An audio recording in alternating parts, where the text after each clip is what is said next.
तर विधानसभा निवडणूक लढायची ठरल्यास अपक्ष उमेदवार उभे करणार असं महत्त्वाचं वक्तव्य जरांगेंनी केलंय। विधानसभा निवडणुकीच्या बाबत मनोज जरांगेंचं हे महत्त्वाचं वक्तव्य। 29 ऑगस्टला अंतर्वलीत बैठक होणार आहे, यामध्ये निवडणूक लढण्यावर निर्णय होणार असं जरांगे यांनी स्पष्ट केलंय। तर विधानसभा निवडणूक लढण्याबाबत मनोज जरांगेंचं हे अतिशय महत्त्वाचं वक्तव्य।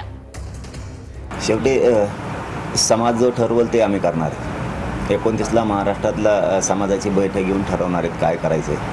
आम्हाला राजकारण नाही ना करायचं, त्याच्यामुळे पक्ष नाही, सगळे अपक्ष। नाव ठेवावं लागेल ना, अपक्ष नाव आहे ना, कोणत्याच पक्षाचा नाही असं सामान्य महाराष्ट्रात एकच चिन्ह घ्यायचं असेल काय गरज त्यासाठी करावं लागेल ना। चिन्हावर काय नसतं, ज्याला नवीन चेहरा द्यायचा आहे, ज्याला पारदर्शक चेहरा द्यायचा उमेदवार म्हणून पक्षाला, मग त्याला जनतेपुढे जायचं आहे, हे स्वच्छ प्रतिमेचा आहे, याला मतदान द्या। आमच्याकडे मतं ऑलरेडी आहेत, आम्हाला काय चिन्ह कोणचं असलं तरी गरज नाही। आज घराघरातल्या मराठ्यांनी त्यांना नुसतं कळालं बी तरी त्यांचा पाठ झाला म्हणा।